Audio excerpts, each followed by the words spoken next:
মুখ্যমন্ত্রীকে বলবো ধন্যবাদ। আমাদের যেমন ভগবানেরও বেশি ওঠে, ও যেমন বারবার থাকে যেমন মুখ্যমন্ত্রী আমাদের কাছে, কোনোদিন যেমন ও যায়নি।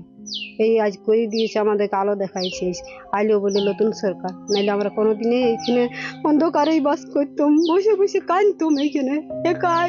এরা তো চলে যেত, বাটা বাইরে চলে যেত, আমি এই ছেলে দুটোকে নিয়ে বসে বসে কাঁদতাম যে আমাদের কেউ নাই পাশে, ভগবানও নাই, কাঁদতাম একাই বসে বসে। পাশের বাড়ি কেউ যদি আসতো, এই অন্ধকারে বসে আছি, তোদের কারেন্ট নাই না, কেউ একটু পাশে দাঁড়াইছে, লাইন বাতি করে দিত না, বসে বসে কাঁদতাম। তবু পাশে একটু কেউ বলতো না কেনে দিচ্ছে নাই, যে তোদের কি সমস্যা, তবু কেউ এসে দাঁড়ায় নেই। আমাদের বিনা কাগজে আজ আমাদের অন্ধকারে রেখে একাই এইগুলো বলছি তো, এমনি করে বসে বসে একাই কান্দ। তোর খড়ের ঘর ছিল, খড়ের ঘরে আরো আগুন লাগাই নিয়েছিল ওই ছেলে, তবু বসে বসে কাঁদেছি। পুলিশ আইসে দেখিয়ে গেছে, তারা পড়াশোনা কিভাবে করতো? ওই লম্পর আলোতে। বহুত কিছু সে বলা আপনাকে আর কি যাবে, কাঁদিয়া যে কষ্ট আমরা পড়েছিলাম। ছেলে মেয়ে, আর আজ আমার দুটো ছেলে, আর মধ্যে একটা মেয়ে আমার নার্সের চাকরি করে, আর একটা ছেলে আছে আমার, ছেলেটা আমার লেখাপড়ার থেকে বঞ্চিত হয়েছে। সে 8 বছর মাধ্যমিক দিয়েছিল, মাধ্যমিক দেওয়ার পরে লম্ফর আলোতে পড়াশোনা করতে পারেনি, নিয়ে ফেল করলো। নিয়ে এই বছর যখন জানলাম যে সরকার পাল্টিছে, তখন আমরা আমাদের মুখ্যমন্ত্রীর দরবারে গেলাম, আমার মেয়েকে এবং আমার বউকে পাঠালাম।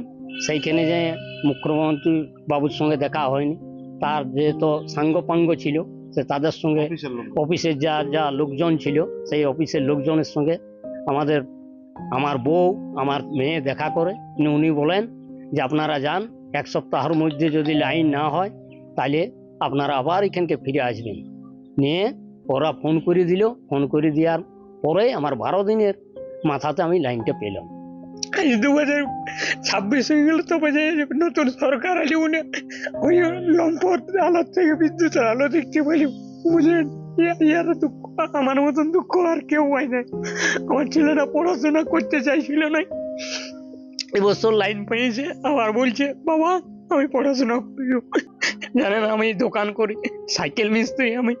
সেখান থেকে দোকান থেকে রাত 7:30 8টা বাজে, তারপর আমি বাড়ি ফিরি, আসে দেখি পাগলের মতন আমার বউ বসে আছে। এত দুঃখ যে সে দুঃখর আপনাকে আর কি বলবো, যে শেষ নেই, বুঝলেন? তবে মেয়েটা শিক্ষিতের জন্য ওখানকে যেতে পেরেছিল, আমার জীবন আমি কোনোদিন যেতে পারতাম না।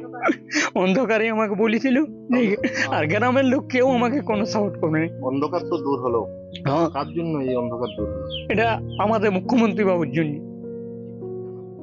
ফলো করুন সংবাদ প্রতিদিন ডিজিটাল।